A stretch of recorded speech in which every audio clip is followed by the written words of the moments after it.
꼼꼼한 언론 모니터와 또 분석으로 시청자 여러분들의 현명한 미디어 소비를 돕는 제주뉴스 토파보기의 고재일 기자입니다. 오늘도 그 신문의 얼굴이죠. 일면 사진 소개로 문을 열 텐데 네. 어떤 매체, 어떤 사진을 먼저 볼까요? 먼저 한라일보 일면 사진부터 먼저 소개를 해드리겠습니다. 네. 일간지 일면 사진 역시 그 시대, 그 사회의 모습을 가장 압축적으로 또 이렇게 전달하는 매개체라고 볼 수 있겠죠.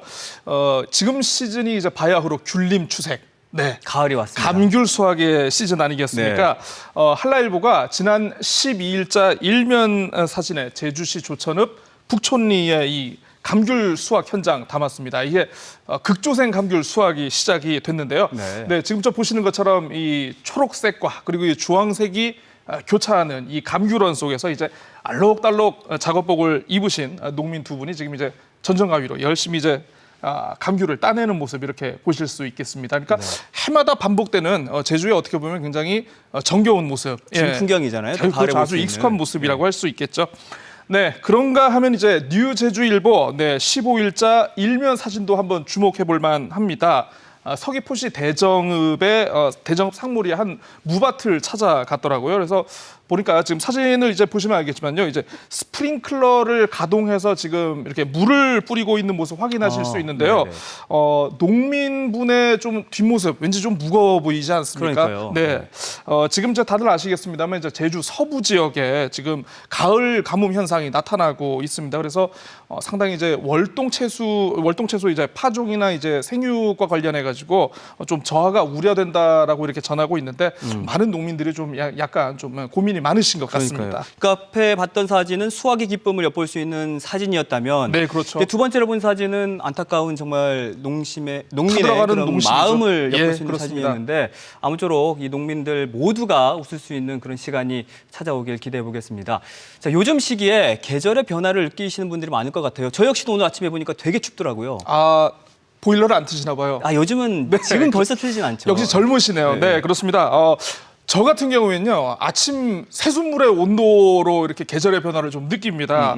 요즘 같은 환절기에 또 조심해야 될 게 또 감기 아니겠습니까? 그쵸, 네.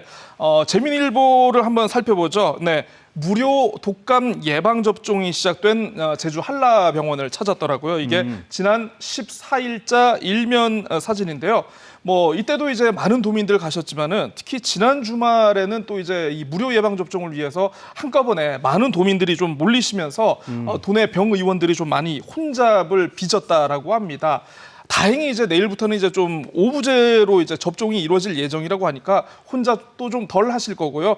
본인이 어느 날짜에 어느 의료기관을 가면은 좀 이렇게 손쉽게 접종을 가능한지 좀 미리 좀 살펴보시고 가는 것도 큰 도움이 될 것 같습니다. 오부제가 내일부터 시작이 되는 거죠. 네, 그렇습니다. 어쩐지 오늘 보니까 건강관리협회에도 도민들이 굉장히 줄 서서 이제 몰려 있더라고요. 다 이 접종을 위해서 찾은 거였군요. 그런 셈이겠죠. 네.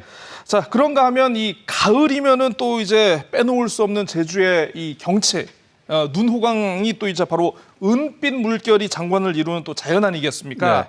네. 저도 아직 가보지는 못했는데요. 제주일보의 지난 12일자 일면, 어딘가요? 억새가 출렁이고 있는 이 새별노름의 모습을 담았습니다. 그렇구나. 그럼 다음 수로 좀 넘어가 볼까요? 고 기자가 또 한 주 동안 주목한 주목 이 뉴스. 이건 또 어떤 소식입니까? 그렇습니다.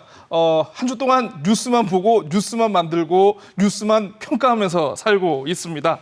네. 제주도가 지난주에 제주형 뉴딜 계획을 발표를 했습니다. 이게요. 2025년까지 6조 1천억 원을 투입한다. 세 개 분야에 걸쳐서 24개 사업으로 추진된다. 그리고 굉장히 대규모 사업이다라고 제가 지난주 목요일 팡팡 뉴스를 통해서도 여러분께 전해드렸는데요. 사실 이제 그렇습니다. 이게 워낙 짧은 시간에 뉴스를 전달해드리다 보니까 그 사업 뭐 하는 거? 그 6조 1천억 정도의 굉장히 큰 사업인데 좀 내용도 좀 너무 수박 겉핥기로 지나가는 것 같고 좀 자세히 알았으면 좋겠다. 그리고 이거 제대로 되겠느냐라고 이렇게 궁금하신 시청자분들이 굉장히 많으셨어요. 자, 그래서 저도 혹시나 또 소개를 해야 되지 않을까 싶어서 어떤 후속 보도들이 나왔는지 좀 이렇게 신문과 방송 뉴스를 모니터를 해봤는데 아쉽게도 별로 많이 나오질 않았습니다. 그나마 KBS 제주가 이 관련 보도 속에 좀 비중을 할애를 했더라고요. 지금 나오는 영상이 네, KBS 그렇죠. 제주에서 보던 영상인 지금 나오는 거잖아요. 영상이 이제 그 KBS 제주 뉴스 화면인 것 같은데요. 네네. 전력 거래 자유화가 과연 실현 가능성이 있는가? 에 대해서도 이렇게 짚어봤고 내연기관 신규 등록을 규제한다는데 자 그러면 관련 업계 그리고 어떤 소비자들의 현장의 목소리는 반발이 없는가라는 걸 이렇게 꼼꼼히 전한 것 같습니다. 자 제주형 뉴딜 이해관계자들을 고려하지 않은 일방적인 추진 아니냐라는 이런 문제 제기와 함께 우려를 함께 전했는데요.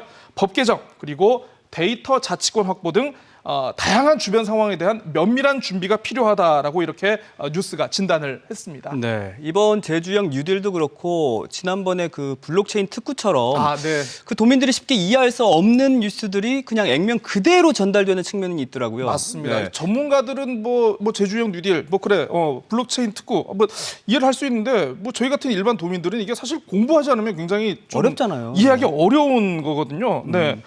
사실 뭐 이제 그렇습니다. 이제 언론이 전문성을 가장 부각시키고 이제 표현을 해야 될 부분이 바로 이제 독자나 시청자들이 이해할 수 있도록 쉽게 이렇게 전달하는 설명력도 아니겠습니까? 네. 예, 좀 그런 부분에 좀 노력을 많이 해야 될 것 같습니다. 네, 그런가 하면요, 이 제주형 뉴딜에 대해서 우려의 목소리도 분명히 있었습니다. 자, 그런데 이 우려의 목소리는 좀 많은 뉴스가 할애되지 않아서 좀 아쉽다는 생각이 들었는데요. 제주형 뉴딜 이명박 정부의 녹색 성장을 연상시키고 녹색 성장의 아류가 아니냐라고 제주 녹색당이 비판에 나섰습니다. 네. 녹색 성장의 아류를 녹색당이 비판했다고 하니까 좀 약간 라임이 맞는 것 같네요. 자, 그런데 제주형 뉴딜이 발표되자마자 정말 모든 방송과 일간지 심지어 인터넷 신문까지 이 앞다퉈서 이게 굉장히 첫머리로 보도를 했거든요. 그런데 이것과는 달리 제주 녹색당의 논평을 보도한 매체에 불과 4개가량에 불과했습니다. 제가 찾은 게 4개입니다. 자, 녹색당 온실가스를 감축하겠다면서 정작 제2공항 사업 추진하고 도로를 깔기 위해서 연간 수천억 원의 예산을 투입하고 있는데 이건 또 어떻게 보면 제주도가 이 상황에서 제주형 뉴딜을 추진하겠다는 거 자기 모순이다.